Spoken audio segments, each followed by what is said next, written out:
bakal nindaki marang-marang para Pandhawa. Lah kok malah dibekti oleh si adikne.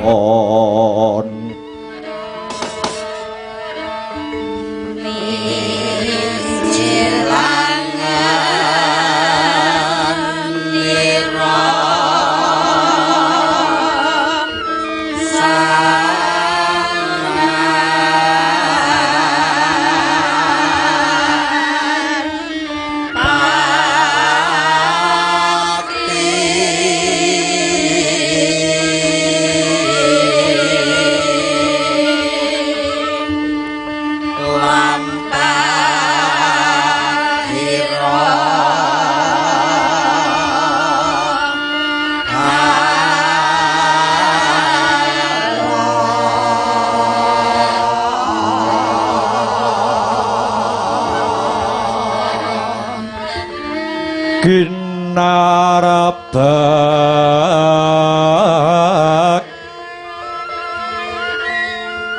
Badaya yuwarna nira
suksma mangadi linuwih payungana marang panjenengan ingsun nuwun dereng dangu sakrawuhipun Koko Prabu ing Mandura mapan wonten ing setinggil Praja Ngastina. Duh Koko Prabu ingkang rayi ngaturaken pambagi panakrami mugi kunjuk sahandhap pepodo-poduka Kanjeng Koko Prabu Balarama ingkang katemben rawuh. Jagat Dewa Bathara ya jagat Pramudita. Yayi Duryudana kadangipun Kakang Yayi. Dahat katedha kalingga murda lulus Raharja kalis ing pangrencana praptanipun Kakang Mandura wonten ing setinggil negari Ngastina.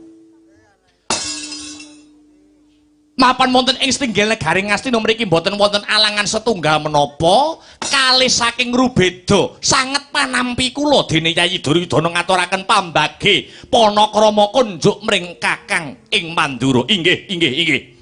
Sampun kula tampi boten langkung puja pangestawanipun Kang Raka ing Mandura tumanduka marang Yayi Prabu ing Ngastina. Lho nggih. Puja pangestu ingkang rumentah sampun kula tampi. Kula kalungaken wonten ing Jangga. Kapetekaken wonten ing Pranaja rumeketing Wardaya miwah honorah daging kayuwanan. Mboten langkung sumangga kula dherekaken lenggah kanthi prayogi duh Koko Prabu. Inggih Yayi. Kula kinten sampun boten kirang sekeca anggenipun ingkang ngraka lelenggahan dhateng mriki Yayi. Lole sumorote. Hasto kuwala sila pradaba hawla. Nuwun sewu Nger. Dereng dangu anggenipun paduka. Rawuh wonten Stinggil negari Ngastina pun bapa ing Sokalima ngaturaken salam taklim. Salam taklim kula konjuka wonten anak Prabu Mandura.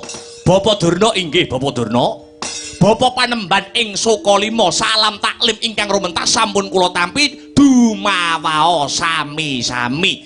Nggih. Katuran pinarak ingkang sekeca Bapa Durna inggih. Semunipun sampun boten kirang sekeca malih kahanan ingkang mapan wonten ing Setinggil negari Ngastina mriki. Syukur. Nuwun sewu Nger. Kula ingkang paman ing Plasa Jenar Paman Pati Harya Sengkuning ngaturaken sih pambagi panakrami sakrawuhipun anak Prabu Baladewa mapan wonten ing Setinggil negari Ngastina mriki. Inggih paman, Paman Sengkuni lulus raharja anggen kula marak ngabiyantara. Sungkem kula mugi kunjuk nggih Nger. Inggih, sampun kula tampi dumawao sami-sami. Koko Prabu, bingaing manah kula mboten kados ing ripalenggahan sak mangke. Dupi kula kerawan padukun jeng Koko Prabu Baladewa. Negari Ngastina ibarat kerawuhan pukulun Bathara Brahma. Sepisan malih kula ngaturaken gunging panuwun dene paduka Koko Prabu sampun minangkani pamundhutipun ingkang rayi ing nagari Ngastina. Yayi, kadi dene winali ingkang dados raos kawula. Rikala semanten pun kakang nampi sedahan Kintaka lumantar gandhek sak kembaran saking negari Ngastina. Sedahan kala wau dipun tapak astani kalian Yayi Prabu Duryudana. Surasaning tulis ingkang raka kinen daya-daya lumarap wonten ing negari Ngastina. Gandeng kula sampun kasembadan sowan mapan wonten ing Setinggil negari Ngastina. Sumangga kula aturi paduka Kanjeng Yayi ing Ngastina ambabar dhateng ingkang raka. Punapa ta gatining karsa? Ingkang raka Mandura namung badhe ngangklungaken jangga hanilingaken karna nengga rumentas sabdanipun Yayi Prabu Duryudana. Hanjrah Kang Puspita harum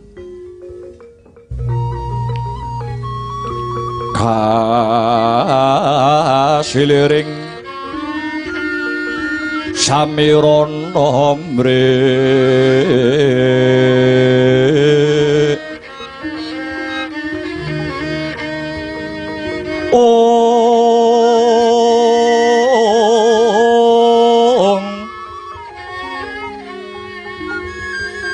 sekar kadung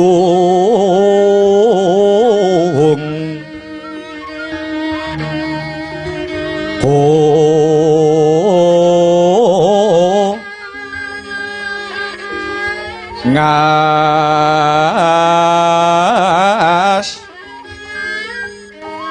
gandanyo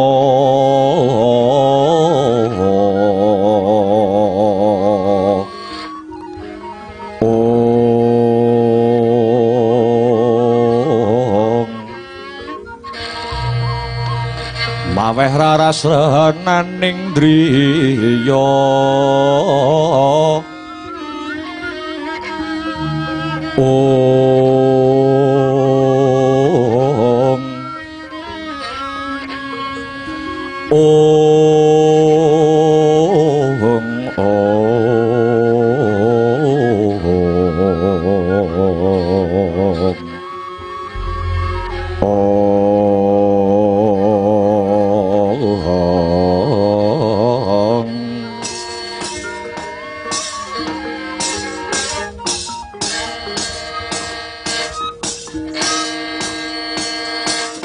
matur nuwun Duh Koko Prabu.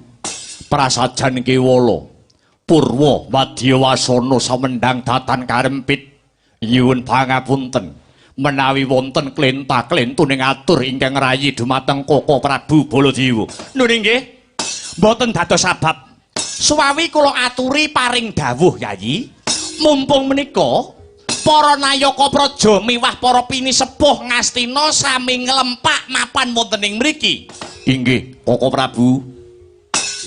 Pramila paduka kula suwuni rawuh wonten ing Ngastina mriki prasajan kemawon.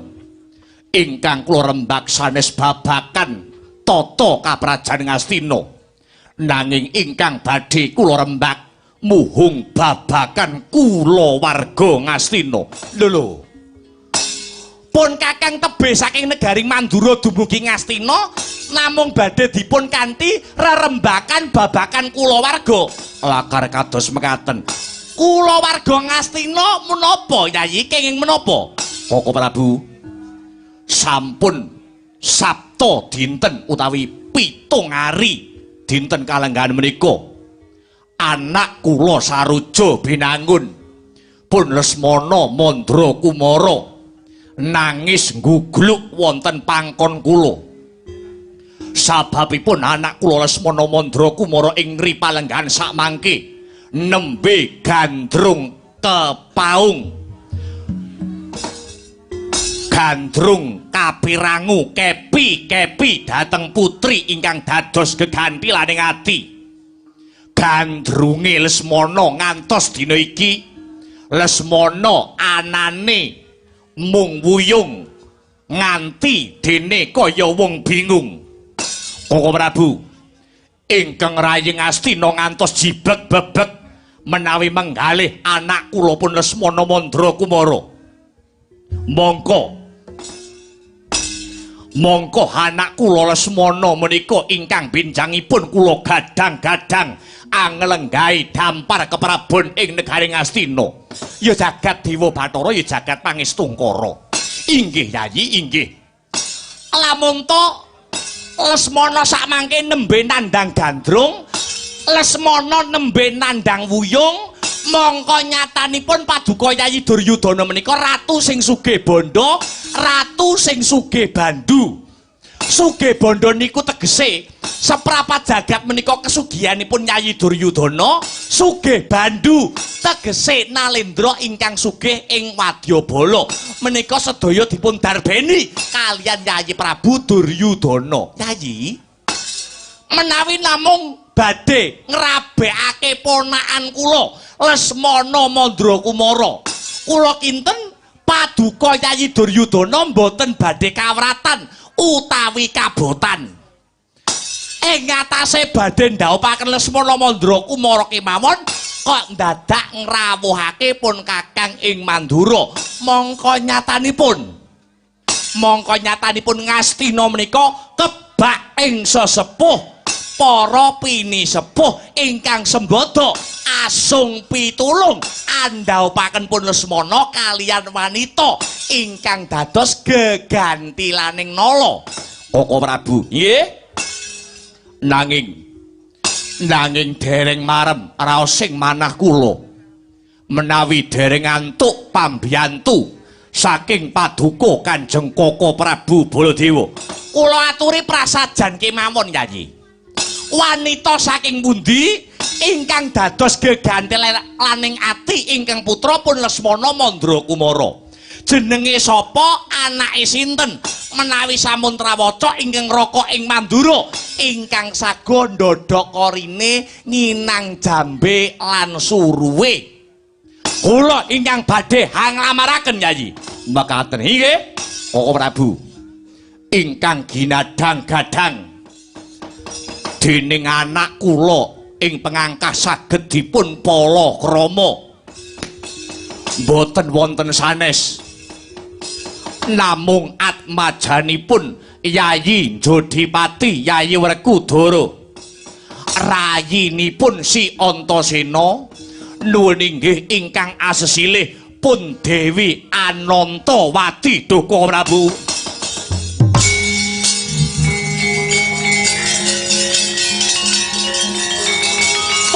Tatala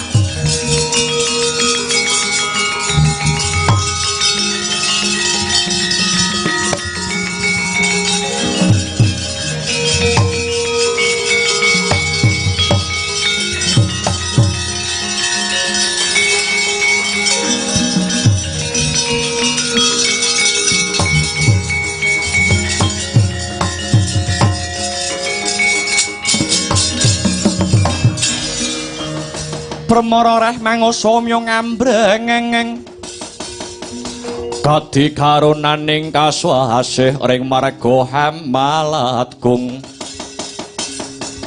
Ori sang ganda mastrat maca lengleng lalu mangulati Surya mangrangsang waya Surya mangrangsang waya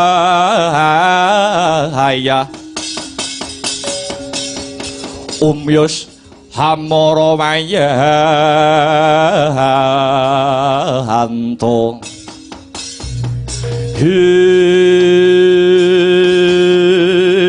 wah ya jagat ya dewa ya bathara Anantawati anak Werkudara lakar kasinggihan duh Kowe Prabu mangke riyen Kowe Prabu mangke riyen Nyai Prabu mangke riyen menawi mboten lepat menawi mboten klentu manut kabar sing sumebar pawarta sing warata Anantawati anak Werkudara niku sampun sesambungan asmara kalian anak pamadyaning Pandhawa nuwun inggih Yayi Arjuna ingkang kekasih Bambang Wilugongga. Lah niki sing maraki ribet. Sing marai ribet jibeg-bebeg inggih niki.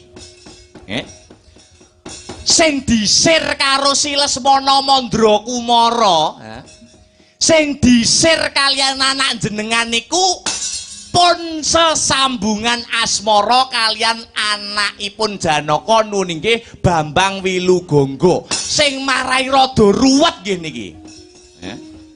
Seneng karo pacare kancane dhewe. Lah niki. Niki sing rada marai ribet niki. Sing marai rada angel nggih niki. Niki sing kudu diputusake kanthi weninge ati, kudu kebak ing reh pengati-ati ampun ngantos mbebudhek suwasana dirembug siji lan sijine kareben boten dadosaken gelo. Nuwun sewu nggih. Paman Senguni kados pundi? Nuwun sewu. Ibarat lemah bengkah nyelo-nyelo. Kados pundi Paman? Nggih. Manut pamanggihipun Paman Senguni lamun tosi Anantawati niku sampun dados pacaripun utawi pacanganipun si Wilugongga. Kula kinten yen direbut tok mboten napa-napa. Jenengipun mawon lagi pacangan, jenenge wae lagi pacar. Dereng sah. Nggih, nggih. Nek niki kula nembe cocok niki. Kula nembe condong Kang Sarta Rumajeng. Kalian pendapatipun Adipati Harya Sengkuni. Lah ya ngono ta Adipati, lak jek pacar to. Ah iya. Dereng sah niku dereng sah ya. Aja tak sing rungsah, sing wis sah wae terus direbut wong ya pirang-pirang. Ngono aja. Pun mboten napa-napa. Niku mawon lamine taksih calon. Sebelum ada janur kuning melengkung, niku semua laki-laki bebas memasuki gawangan menika. Niku jenenge calon. Calon niki saged dirusui, ngaten. Yen perlu dipedhotke sisan mboten napa-napa. Sik pacare kok. Pacare gawe ribet. Pacare badhokan apa? Nggih kula niku malah enten. Pun lamaran malah dibalekke nggih wonten. Ngono ya. Pun mboten usah bingung, mboten napa-napa. Sebelum ada janur kuning melengkung bebas mawon. Lasdal.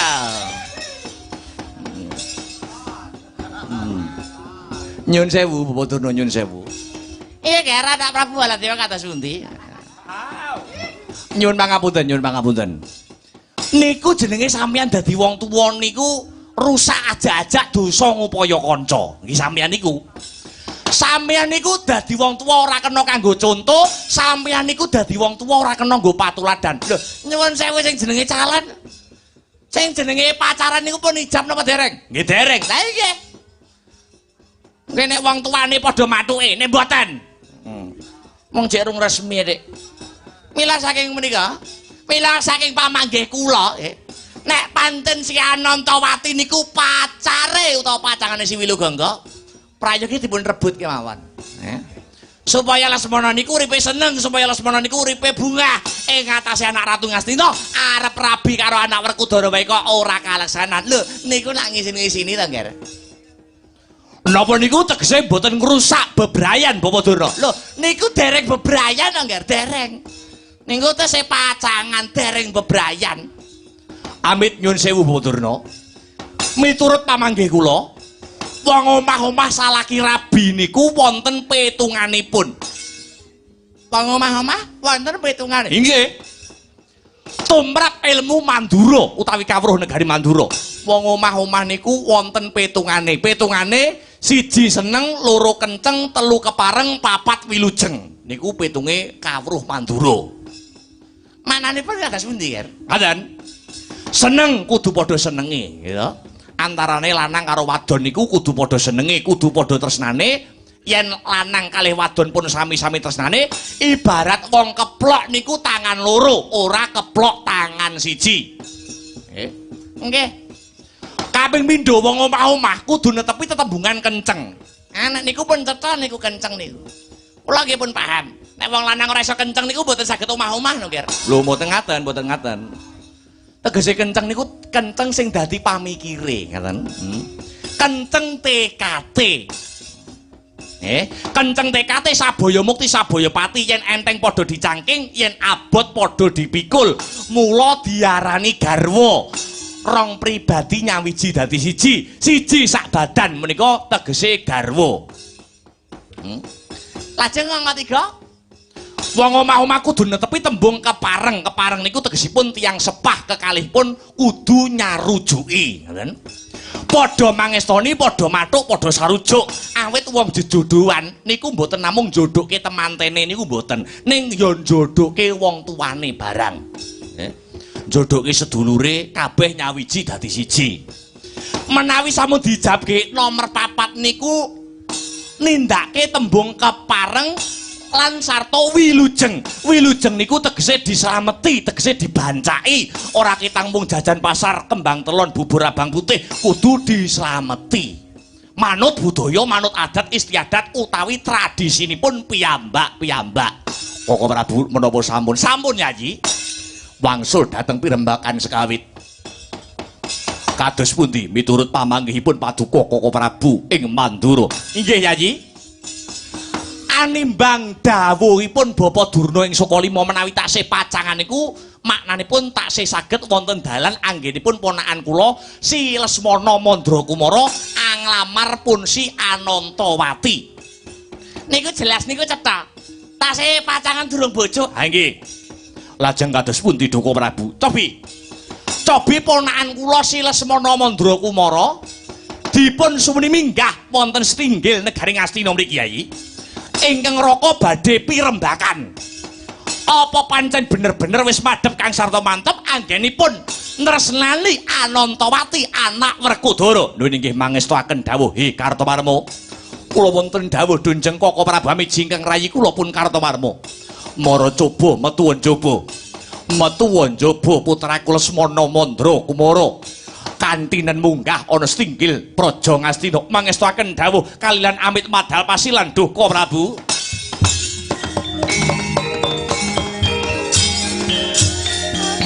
Lengeng griya mangu mangun kung kanduhan rimang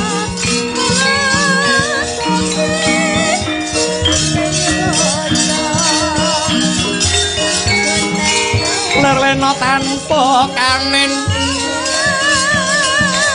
yen tantulusa mengko sang Dyah Utama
taruna hangudya sanestu ramangka sakuning dumati amit pasangan mantabe kula ingkang sowan Kanjeng Rama bisane sembada lakenana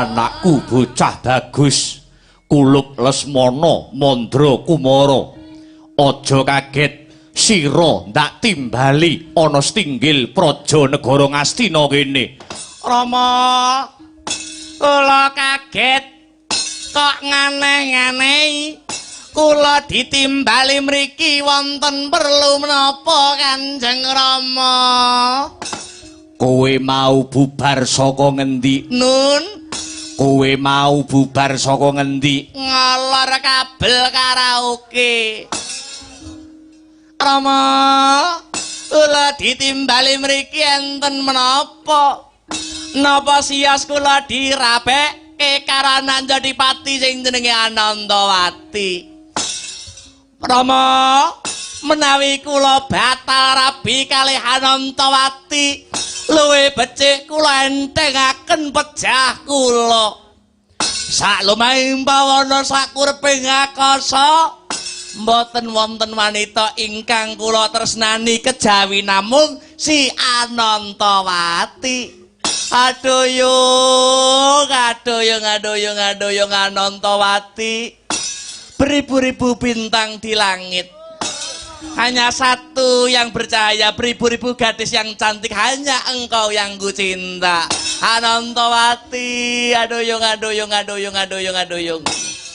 Paman Sengguni nggih ngaten niku lho putu jenengan niku kahanane nggih ngaten niki apa ya tumon anak ratu omongane nglantur kados ngaten niki Jan masa kok leh repot kula niki bingung Kanjeng Rama bingung kalian nasib kula ing ngatasé Lesmana niku anak ratu Ngastina jare anak ratu Gung Pinedara sugih bondo sugih bandune nyatane kula dadi bocah sing apes sampeyan kabeh do eling napa mboten kula cedhak karo Prantawati disrekal karo Petruk kula arep rabi karo Pregiwa nanging kalah karo si Gatotkaca kula nyedhaki Pregiwati lho ditikung karo Pancawala Rama kula nek boten ndang rabi ujur sing dadi urip kula Lesmana Mandra Kumara wonten jawuh yen pancen ngono kowe wis madhep mantep anggone si Lesmana tresnani si Anantawati lho pripun to lahir terus sing batin ngene tak kandhani Cah Bagus yen pancen si Lesmana Mandra Kumara wis madhep kang sarta mantep aja wasumelang uwakmu Mandura sing bakal ngebun-ngebun esuk ngudan-udan sore nglamarke si Anomanti kanggo kowe Cah Bagus Lesmana lho niku saestu tenanan alat ya yo hey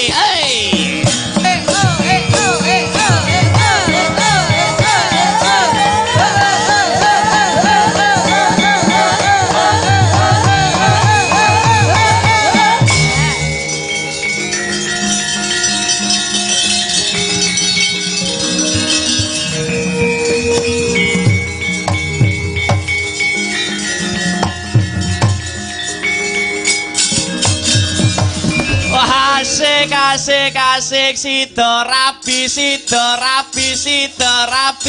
ha ha ha asik. Kowe seneng-seneng no bunga no bahagia. Pripun paman wis repot.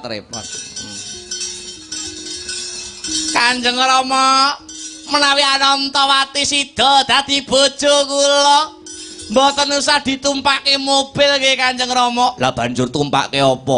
Mangkenipun Rabi Anantawati badhe kula gendong. Aduh. Jodipati nyang Ngastina ki adoh. Mboten napa-napa.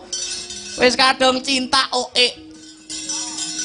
Mangke kula gendong Jodipati mara teng Ngastina nek wis tekan omah njur kekeselen ra sida ngapa-ngapa basa. Iki piye to jane bocah iki piye to? Wong digampangke kok malah golek sing rekoso gitu. Benjing menawi kula dadi manten kula request pakaiane nggih. Kowe njaluk busana sing model piye? Solo, Yogjan, apa modern? Ngagem basahan. Basane piye? Basane iku nek temanten kekaronipun damel sandangan terus digebyur banyu. Waduh. Ki cah kucluk apa piye to iki? Basane digebyur banyu ya. Kucluk. Aja wasu melang sing dadi rasamu Lesmana Mandra Kumara. Kabeh sing dadi penjalukmu bakale tak turuti.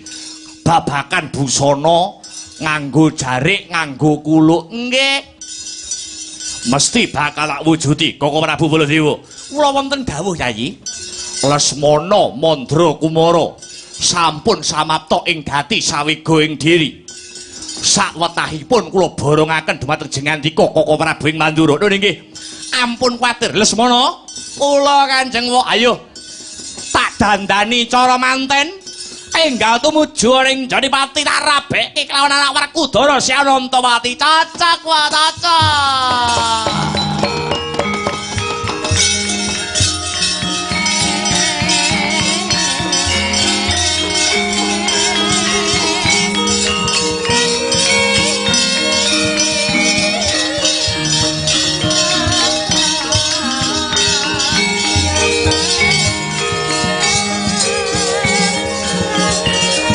Kula nyuwun pamit nggih Nyai. Kula nderekaken jengaripun Koko Prabu Mandura.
Sring Ngastina Maha Prabu Duryudana lan ngandika duh Yayi Werkudara. Duh Yayi Werkudara den kabareng kene.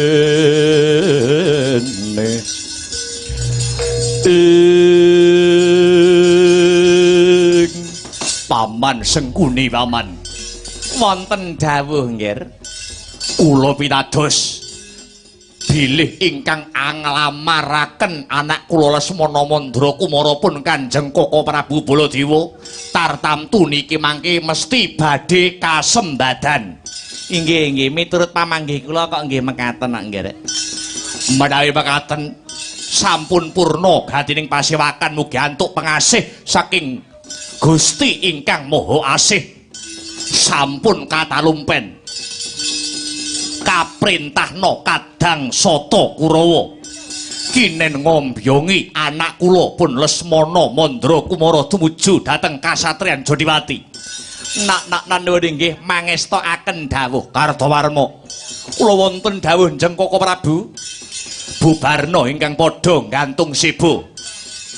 Panjenenganing Sun Arsa kundur hanggedaton. Nggih.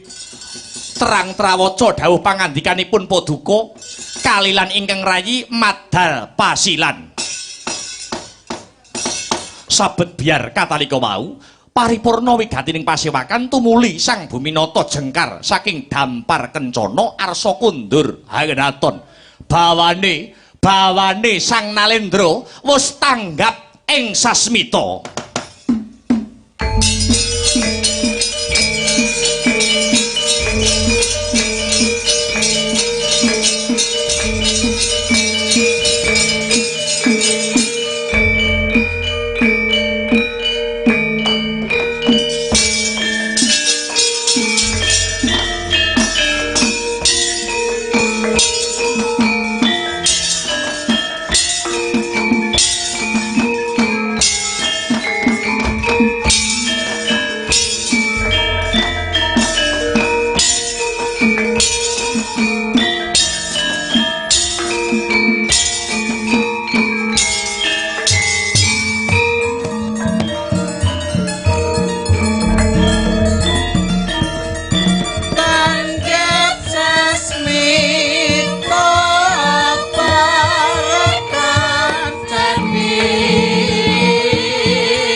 pamong mitra diuncal siang sangkal rezeki kang halal kagen dine mandono jene raya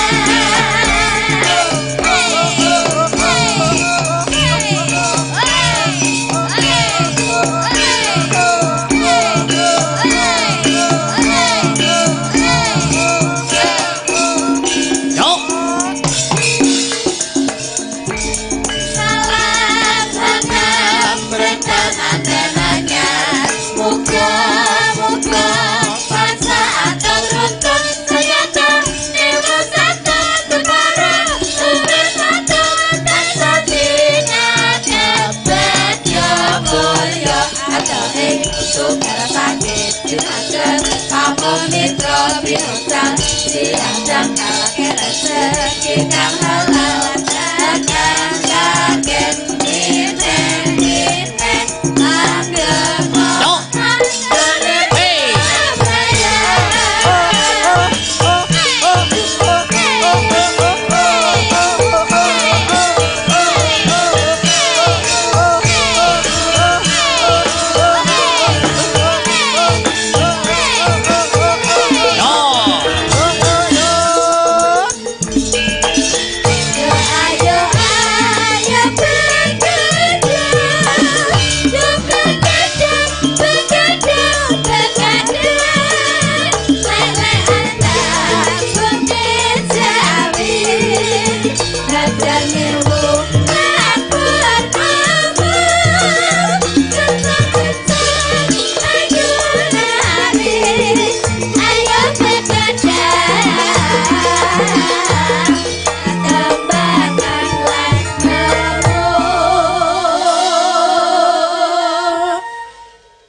salah satu yuk dasar dina malam minggu ya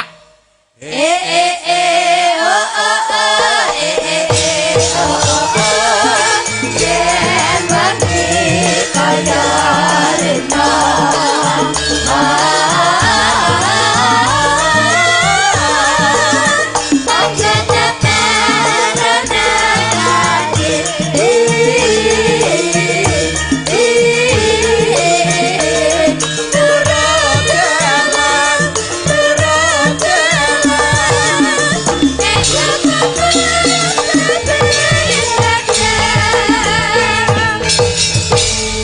Subhanallah walhamdulillah wala ilaha illallah wallahu akbar.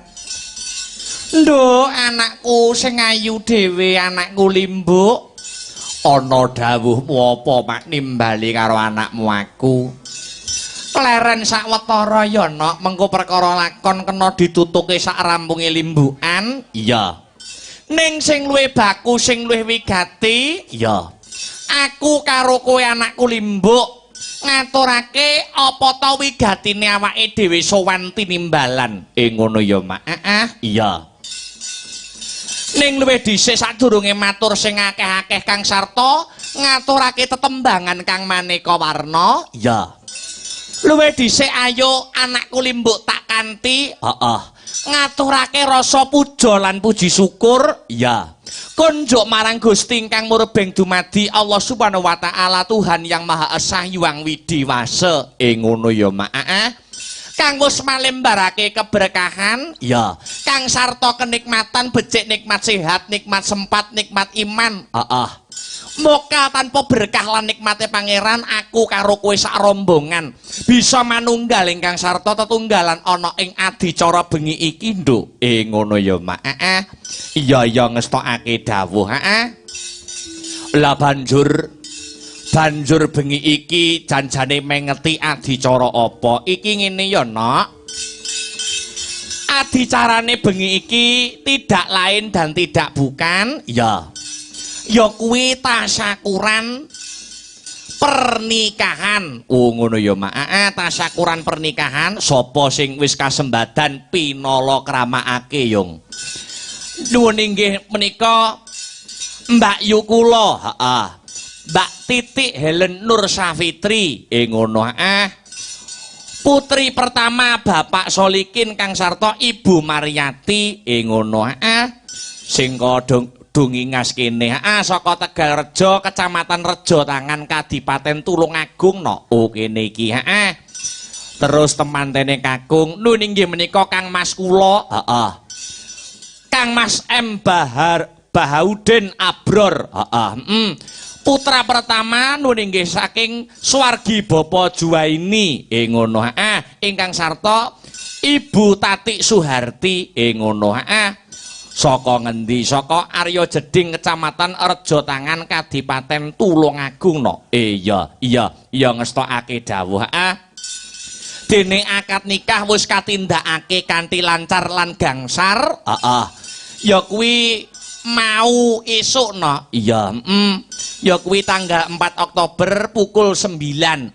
ngono ya Mak bengi iki awake dhewe kari hiburane kari rupiane pancen bener kaya mangkono no mula wis sak pantese wis sak wajibe Kang Sarto sak trepe aku karo kowe anakku limbuk ngaturake panuwun ingkang tanpa pepindhan ngono terima kasih yang sangat banyak ya kunjuk nuwun inggih punika keluarga besar Bapak Solikin Kang Sarto Ibu Mariati Sokibul Hajat sagotrah keluarga besar ingkang sampun nuwun inggih menika memberikan kepercayaan awake dhewe ketiban sampur kinen paring lelipur gelar kelir gantung gong tasyakuran pernikahan ya kuwi gelar adicara wayang kulit kaya bengi iki ngono ya Mak pancen bener kaya mangkono acarane pernikahan Mbak Titik nun inggih Mbak Titik Helen Nur Safitri Kang Sarto Mas Bahaudin Abror ditanggapke wayang iki ngene no nek cara wong kuno biyen kok adicara pernikahan no ditanggapke wayang kuwi pancena wong tuwa utawa Sudarma duweni pangudang-udang duweni gegayuhan supaya temanten kekarone iso njupuk hikmah Kang Sarto falsafahe ana ing cerita wayang supaya diaplikasikan dalam kehidupan sehari-hari ngono ya Mak nyonto lakone wayang tuladane Mak sing iso diambil filosofine dalam pagelaran wayang kulit ana ing selaras karo adicara temantenan apa contone temanten kekarone kon nulat ya kuwi garwane Raden Janaka ngono ya Mak garwane Raden Janaka garwane Raden Janaka kuwi sapa sing kaprah ana 3 iya nuwun inggih menika Dewi Wara Sembadra Gusti Ayu Wara Srikandi lan Dewi Larasati ngono kuwi ambak nggur sak jeneng nanging mengku surasa kang apik mengku teges kang becik ngono ya Mak upamane sing angka 1 ya kuwi Dewi Wara Sembadra kuwi tegese Sembadra kuwi sengsem bebodra ngono seneng bangun seneng gawean ngono ya Mak saka sing durung ana dadi ana ngono kula manten anyar ya kudu ngono sing maune durung duwe omah ya kudu sengsem bodro omah ngono ya Mak wong kuwi prawira yen iso mentas dhewe kok Nduk ngono arep omahe ibarate nggur sak omah keong ning yen saka hasil kringete dhewe kuwi perwira ya Mak pancen bener kandhamu no Dewi Sembadra uga duweni nama lain ya kuwi Dewi Bratajaya Brata kuwi tegese laku Jaya kuwi tegese unggul tegese temanten kekarone bisa unggul ing laku Oh ngono. Heeh, maknane pangandikan, pikiran lan tindakan kudu bisa mencerminkan akhlakul karimah. Ngono ya, Mak. Iya ngestokake dawuh. Terus sak banjure garwane Raden Janaka sak banjure ya kuwi Gusti Ayu Wara Sri Kandi. Ngono. Sri kuwi tegese ratu utawa pangan. Ngono. Kandi kuwi tegese wadah. Ngono. Dadi wong madon ya kudu kaya mangkono, dadi wadah pangan sing apik, dadi wadah pangan sing becik kaya kautamane ratu. Oh ngono. Aja dadi pedaringane bubrah utawa pedaringane bocor ngono kae ya, Mak. Wis ora Sri Kandi neh, wis Sri Bombokno. Iya, iya ngestokke dawuh. Terus sak banjure Gusti Ayu Dewi Larasati. Ngono. Yen wis bebodro omah, Kang Sarta wadahe kuwi wis becik, iya. Tegese kuwi pasangan utawa temanten sing wis laras atine. Ngono. Satemah nemu Janaka utawa Janah tegese swarga. Wah, ngono ya, Mak. Dadi akeh piwulang pituduh Kang Sarta pitutur ana sajroning wayang kang iso diaplikasikan dalam kehidupan sehari-hari. Tuladane contoh kecile kaya ngene. Sing sehubungan karo wong omah-omah kaya mangkene kurang luwih no. Iya ngestokake dawuh. Wah, bombong kaweran bungah ya, Mak. Bombong kaweran bungah, Nok. Iso sowan ana ing keluarga besare Bapak Solikin Kang Sarta Ibu Mariati. Iya. Ternyatane bengi iki awake dhewe sowan komplit. Iya, sowan komplit. Sowan komplit kanca-kanca sanggar seni Astabrata mijil saka Kutha Angin Kadipaten Nganjuk. Ngono. Pengrawit sinden kabeh wayang gamelan. Gawa saka ngomah. Pancen bener kaya mangkono no. Dasare apa meneh keluarga besare Bapak Solikin Kang Sarta Ibu Mariati senadyan awake dhewe perdana lagi sepisan ketemu karo keluarga besare nanging parandene anggone nyugata awake dhewe sak kanca luar biasa jempol loro no. Suguh gupuh lungguh aruh ora nguciwani wong liya manjing dadi sedulur ya kaya bengi iki. Iya ya, Mak, ya ngestokake dawuh. Iya ngestokake dawuh. Sing baku biyung sowan rene sak rombongan, aku minangka wakil rombongan kanca-kanca sanggar seni Astabrata ora arep matur akeh-akeh no. Ngono. Aku mung iso njurung pandonga. Ngono ya, Mak. Dongane biyung dongaku Mbah Nyumili no. Ya kuwi kanggo pinanganten kekarone. Iya. Muga-muga ingkang wis kasembadan pinala kramakake. Ing antaraning Mbak Titik, Helen Nur Safitri Kang Sarta Mas Baudin Abror. Ya. Kang bengi iki wis kasembadan bangun Balai Wisma. Ya. Muga-muga kula wargane dalam menempuh bahtera rumah tangga dadi kulawarga sing sakinah mawaddah warahmah. Ya. Fidini khatal akhirah. Ya amin ya rabbal alamin. Satemah iso mujuti baiti janati rumahku surgaku lan ing tembe mburine bisa pinaringan kanugrahan wujute golek kencana kang bisa tata jalma wujute putra yen putra sing soleh yen putri sing solekah kang piguna tumrap nusa bangsa kelawan agama. Amin amin amin Allahumma amin amin amin ya rabbal alamin. Jebul kae sing dak anti-anti wis teka mrene yo wis rada suwe babar pisan ora krungu kabare sajane rada lalai mung tansah impen yen pinuju geget lati esame berarti wis mari kangen muga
ati asameang meraati wis mari kanan muga-muga pansataken atiku dadi tentrem mulane trokan ajeng mari kanan mulan sira netra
ahli sufi nate ngendika dongane wong 40 kuwi babak timbang karo dongane wali siji no. Ngono dawuh pangandikane ahli sufi sing nate tak sinaoni kaya mangkono.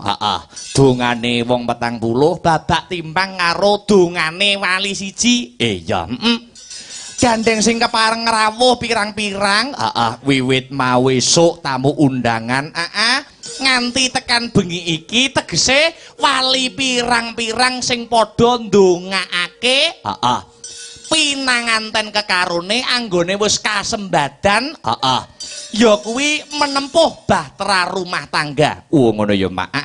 Kang Sarta wali pirang-pirang sing ndongake keluarga besare Bapak Solikin Kang Sarta Ibu Mariati. Pancen bener kaya mangkono no. Iki meratelakake kok no. Meratelakake kalamun to keluarga besare Bapak Solikin Kang Sarta Ibu Mariati pancene ditresnani karo tangga teparo. Ayo merga ora wurunga kaya ngene iki sing nyengkuyung sakliyane keluarga besar tangga-tangga teparo uga melu ya kuwi uyung-uyung anyengkuyung bantu lumadining adicara. Ngono ya Mak. Ya sing rawuh pirang-pirang tegese keluarga besare Bapak Solikin Kang Sarta Ibu Mariati ditresnani karo tangga. Yen ditresnani karo tangga teparo kuwi meratandani kalamun to keluarga besar Bapak Solikin Kang Sarta Ibu Mariati kuwi mempunyai kepribadian sing baik, mempunyai kepribadian kang becik. Ngono ya Mak. Ya merga yen aku ora salah anggonku sinau mbiyen aku nate sinau no. Ana ing agama pungkasan utawa agamane sing awake dhewe rasuk ya wong kuwi kena nggih ukuran sipate apik apa elek. Kuwi kaulan jarih. Kaulan jarih kuwi tangga teparone no. Ngono ya Mak. Piye komentare? Piye kandhane tangga teparone? Wong kuwi apik, wong kuwi becik apa elek? Kuwi iso diukur piye komentare tanggane nyang wong kuwi. Ngono ya Mak. Kaulan jarih kuwi tangga teparo. Ya. Dadi upamane ngukur wong, ngukur upamane kaya awake dhewe, dalang akbar ora tak upamakne wong liya-liya, tak upamakne awakku dhewe. Ayo, ngukur dalang akbar ki aja akbar kuwi wong apik apa wong elek kuwi aja ngukur kandhane wong sing adoh-adoh, kandhane wong sing gething. Ayo, ning jajal ditakoni. Sesekali tangga teparone wis nate ngrasakne kebermanfaatane apa durung? Ayo. Wis nate ngrasake amal jariyahe apa durung? Ayo sedekahe. Dadi ngono ya mak ngukur wong apik apa elek. Iya. Dadi nek ukurane wong sing gedeng kuwi ndak enek enteke. Ngono ya mak. Iya, iya ngestokake dawuh kuwi manut agama pungkasan sing awake dhewe rasuk. Jarine agama kaya ngono kuwi no. Iya, iya ngestokake dawuh. Iki ternyatane awake dhewe bombonge bungae awake dhewe ya lagi sepisan jiki sowan ana ing Kukuban, Laladan, Rejo Tangan dan sekitarnya. Mula awake dhewe uluk salam no. Ya, awake dhewe ngrumangsani dalang isih ajaran, ya. Dalang isih junior, ya. Isih akeh kekurangane tinimbang keluwihane, ya. Nanging sagaduking nalar sakadaring lampah, ya. Awake dhewe sak bisa-bisa klungsu-klungsu melu udu paring lelipur kanggo kabeh para warga masyarakat sutresna budaya wabil khusus ya kuwi pandemen wayang kulit. Ngono ya mak. Ya ngestokake dawuh. Isih akeh kekurangane tinimbang keluwihane awake dhewe sak kanca ngrumangsani no. Ya isih perlu akeh ya kuwi sinau ya kuwi karo para senior bapak-bapak guru-gurune awake dhewe dalang. Iya ya mak. Isih kudu akeh sinau memperbanyak vokabuler dan perbendaharaan. Pancen bener kaya mangkono. Iya. Ning sak bisa-bisa awake dhewe berkarya sak mampune, sagaduking nalar sakadaring lampah. Iya, ngestokake dawuh. Kanthi dasar ya asor tananggunggung diri, ngalah ora ngalap menang, kebak rasa pangapura. Wah iya ya mak iya ngestokke dawuh. Ya iki sadurunge ngaturke bintang tamu Kang Sarta ngaturke tetembangan Kang Maneka Warna. Ya. Luwih dhisik ngaturke sak tembang luwih dhisik ya no. Ngono ya mak. Kang Jumbuh lawan kahanan Kang Sarta Swasana. Iya. Arep ngaturke apa kanggo salam mukadimah utawa salam pambuka mak? Ya kuwi Jumbuh kelawan kahanan gandeng adicarane temantenan. Iya. Langgam setya tuhu, didhisikke. Dibawani sida asih. Lah iya. Ya. Uga katur pinanganten kekarone, muga bisa karenaning penggalih lan nuju prana ya no. Iya, iya mak iya ngestokke dawuh dibawani sida asih luwih dhisik. Mangga Mas Heru dipun salirani bawanipun Mas. Iya. Pamintaku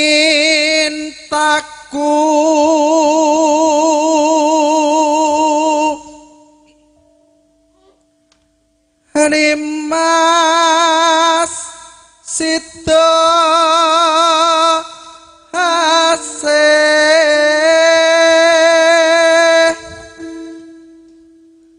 atut rutut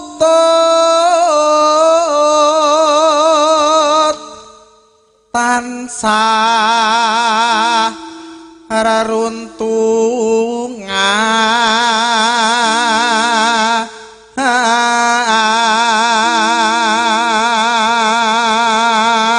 Tembang menika nggih kula kintunaken dumateng keluarga besar Bapak Solikin Kang Sarta Ibu Mariati sagutrah keluarga besar.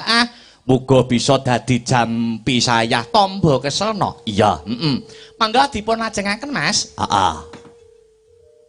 Ing sarina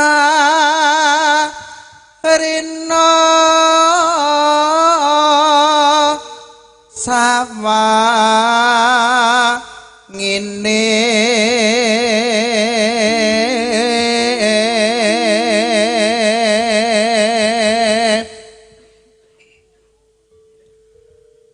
datan kinggang sarambet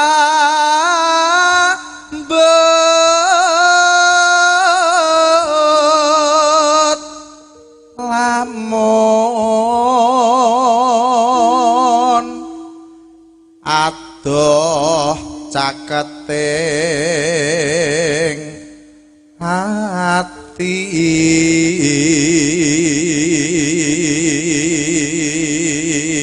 wong nek tresna ngene iki no iya lamun adoh ketoke adoh ning tansah caketing ati ayo adoh kaya ngopo nek wis kadung tresna nek wis kadung setya tansah sinungging ana ing sajroning ati